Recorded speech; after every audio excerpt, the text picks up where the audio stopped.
we are a I told you so sports society.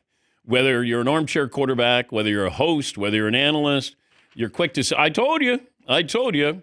Not too many times. It's like gambling. You always tell people when you win. You don't tell people when you lose. And I wanted to have Tim Hasselbeck on because Tim said this a couple of years ago where he talked about Drake Maye. And this is 2 years ago this month that he was telling us how great Drake Maye is. And a lot of times we move on from that, or you can tell hey, I told you. No, I actually heard it. And I said to Fritzy, I said, get Tim on. You deserve a victory lap, Tim Hasselbeck. Go on and take it. What did you see that made you think this was the best quarterback in that draft? Dan, I think what I saw was just like the physical tools were obviously there. Like that was a no-brainer. And that's the case a lot of times with guys, they're just like physically talented and that type of thing. But, I think there were other things about him in terms of just his makeup, in terms of like what his path was through high school, kind of what his upbringing was, what it was like in terms of what his experience was like at Carolina, how it started, things he kind of had to persevere through.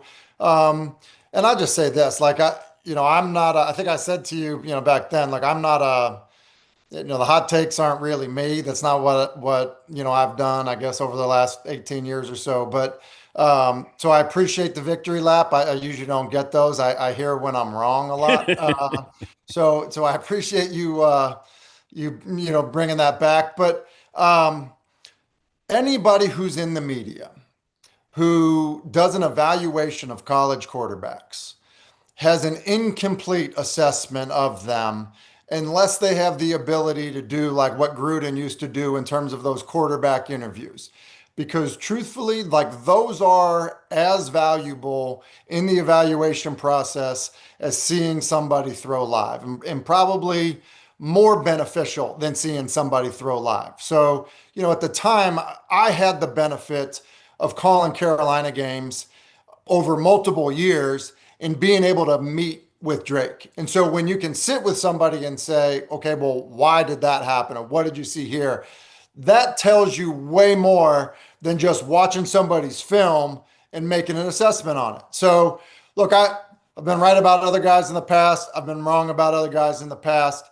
To me, there was really nothing wrong with him as a prospect coming out. And from my conversations with him, it was like, this guy totally gets it, gets everything about playing the position and what it would be like to have to be the leader of a franchise.